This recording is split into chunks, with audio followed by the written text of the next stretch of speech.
আমিরুল মুমিনিন, যেদিন আমি দেখেছিলাম খুবাইবকে হত্যা করা হয়েছিল, আমি সামনে দাঁড়িয়েছিলাম। ওই চিত্র যখন আমার চোখের সামনে ভাসে, ওই চিত্র যখন আমার চোখের সামনে ধরা দেয়, তখন আমি আফাক হয়ে যাই, তখন আমি বেহুশ হয়ে যাই, তখন আমি মাইয়ুস হয়ে যাই, আমার আর জ্ঞান থাকে না।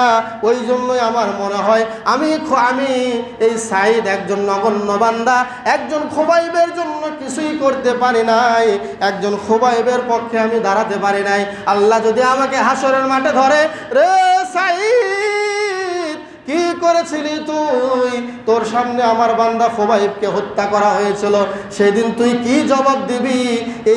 এই শেষটা যখন আমার মাথায় চলে আসে, তখন আমি সাইদ আর হুঁশ থাকতে পারি না, আমি তখন বেহুশ হয়ে যাই। ভাইরা আমার, দেশের হত্যাকাণ্ড, জুলুম, নির্যাতন, অত্যাচার আমরা কম দেখি নাই। দেখেছেন নাকি দেখেন নাই? দেখেছেন। যার সন্তান হারায় সেই বোঝে সন্তান হারানোর কি বেদনা। যার মা হারায়, যার বাবা হারায়, চিরদিনের জন্য গুম করে রাখা হয়, তারাই জানে সেই সম্পদের, সেই বাবার কি বেদনা, বাবা হারানোর কি যন্ত্রণা। সম্পদ নষ্ট করেছেন অত্যাচার করে, যাদের নষ্ট করেছেন তারাই বোঝে সম্পদের কি মায়া।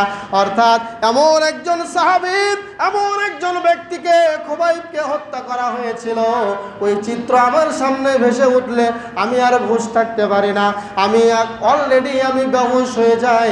প্রিয় ভাইয়েরা আমার, এই রকম নেতা যদি আমাদের সমাজে, আমাদের রাষ্ট্রে থাকতো, একজন মানুষ হত্যা করার পরে যদি বলিষ্ঠ কণ্ঠস্বরে ভেসে উঠতো আওয়াজ, যদি সবাইকে এই অপরাধের মধ্যে যারা জড়িত সবাইকে সামনে নিয়ে আসতো, পৃথিবীর মানচিত্রে একজন মানুষকেও অন্যায়ভাবে হত্যা করার কেউ সাহস পেত না।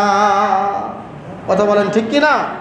বাংলাদেশের পুলিশ বাহিনী ভালো আছে, খারাপও আছে, দুটোই আছে, আছে না নাই? আছে।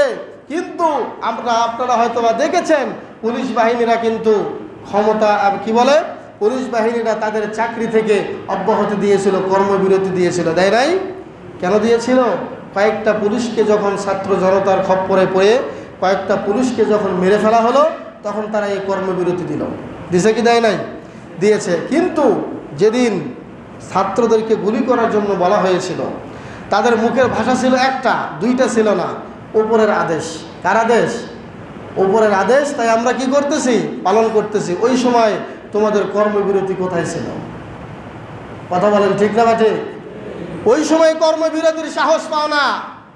আর যখন নিজেদের হত্যার যখন পায়তারা চলছিল, নিজেদের যখন 2-4টা পুলিশকে মারা হচ্ছিল, তখন গিয়ে তোমাদের কর্মবিরতি শুরু হলো, আর বলা হলো যে আমরা আমাদের জীবনের নিরাপত্তা চাই। প্রিয় ভাইয়েরা আমার, যারা শাসক হবেন, যারা জনগণের দায়িত্ব পালন করবেন, সর্বক্ষেত্রে সমান চোখে দেখতে হবে। কথা বলেন ঠিক কিনা? যদি সমান চোখে না দেখেন, তাহলে যখন আপনার বুকে এসে গুলি লাগবে, তখন বুঝবেন এর গুলির কি জ্বালা। আদল, ইনসাফ অপরিহার্য।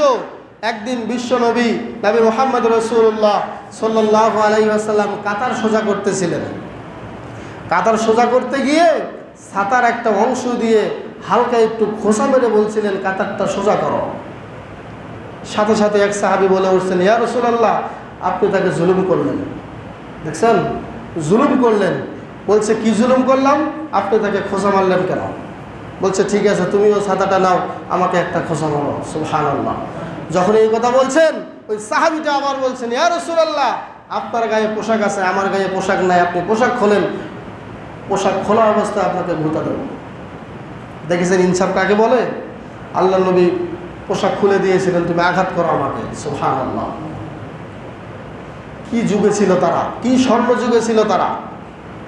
আর আজকে আমরা অন্যায়ের পর অন্যায় করতেছি, তারপরও মনে হচ্ছে না যে এটা অন্যায়, এটাই ঠিক, এটাই ঠিক, এটাই ঠিক। এই অবস্থায় আমরা পথ বাড়াচ্ছি। আল্লাহ আমাদেরকে হেদায়েত করুক, বলুন আমিন।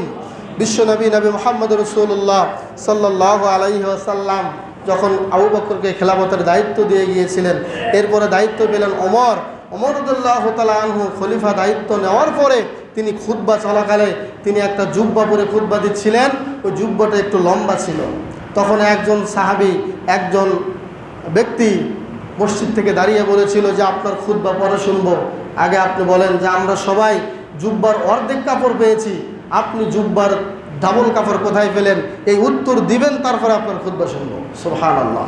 দেখেছেন একজন খলিফা, তাকে এই প্রশ্ন করা হচ্ছে। তখন ওমর রাদিয়াল্লাহু তাআলা আনহু বলেছিলেন যে আমি উত্তর দেব না, আমার ছেলে আব্দুল্লাহ আছে, তার কাছ থেকে তোমরা উত্তরটা জেনে নাও। তখন আব্দুল্লাহ বলেছিল, হে সমাজবাসী, হে আরব অধিবাসী, তোমরা শুনে রেখো, আমি যে অর্ধেক কাপড় পেয়েছিলাম, আমার বাবা যে অর্ধেক কাপড় পেয়েছিল, দুইটা কাপড় একসাথে জোড়া করে আমি আমার বাবার জুব্বা বানিয়ে দিয়েছি। আজকে সরকারের কোনো মান আসলে আগে ঢোকে পেটে, এরপরে জনগণ হত দরিদ্র। কথা বলেন ঠিক কিনা? এই দেশটা এত দুর্নীতিতে, এটা শুধু আজকে নতুন নয়। আজকে আমরা যদি এই অবস্থায় এই দেশকে পার করি, মনে রাখবেন অচিরে এমন একটা সময় আসবে, শ্রীলঙ্কার মতো হতে এই দেশের কোনো সময় লাগবে না। দুর্নীতি যদি প্রত্যেকটা সেক্টরে দুর্নীতি মুক্ত না হয়, তাহলে মনে রাখবেন দেশটা এমনভাবে মরবে, এই মরা থেকে আর কোনোদিন জীবিত হবে না। বিশ্বনবী মুহাম্মদ রাসূলুল্লাহ সাল্লাল্লাহু আলাইহি ওয়াসাল্লাম এজন্যই বলেছেন, সাবধান, সকলে দায়িত্বশীল, তাদেরকে দায়িত্ব সম্পর্কে জিজ্ঞেস করা হবে। অতএব দায়িত্বের অপব্যবহার থেকে দূরে থাকতে হবে। ওমর বিন খাত্তাব তিনি একদিন চিন্তা করছিলেন যে আসলেই আবু বকর আমার আগে খেলাফতের দায়িত্ব পালন করে গিয়েছিলেন, দেখি আবু বকরকে পেছনে ফেলতে পারি কিনা। তার কানে একটা আওয়াজ আসলো যে অমুক মরুভূমির মধ্যে একজন বিধবা মহিলা, অন্ধ, দুই চোখে দেখে না, তার সেবা করার মতো কেউ নাই, তাকে দেখার মতো কেউ নাই। ওমর রাদিয়াল্লাহু তাআলা আনহু গভীর রাত্রিতে ওই বৃদ্ধা মহিলার বাসায় চলে গেলেন। মনে মনে ভাবলেন যে আজকে আমি আবু বকরকে পেছনে ফেলিয়ে দেব, উনি তো মারা গিয়েছেন, আজকে তাকে পেছনে ফেলে দেব, তার চেয়ে উত্তম একটা কাজ আমি করতে পারবো। প্রতিদিন রাত্রে ঢোকেন, আবার কিছুক্ষণ পরে বের হয়ে চলে যান।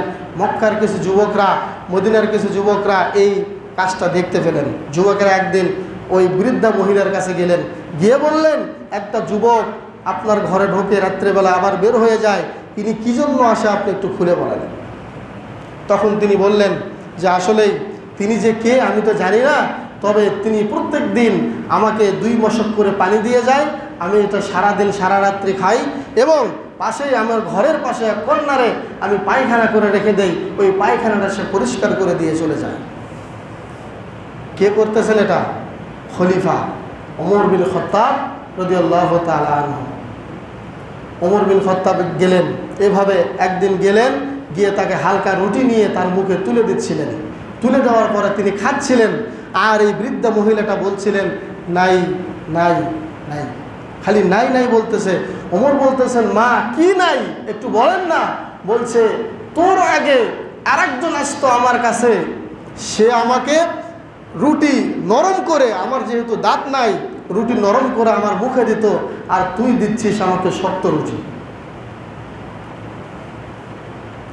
সাথে সাথে ওমর বিন খাত্তাব বুকে থাপ্পড় দিলেন, দিয়ে বললেন,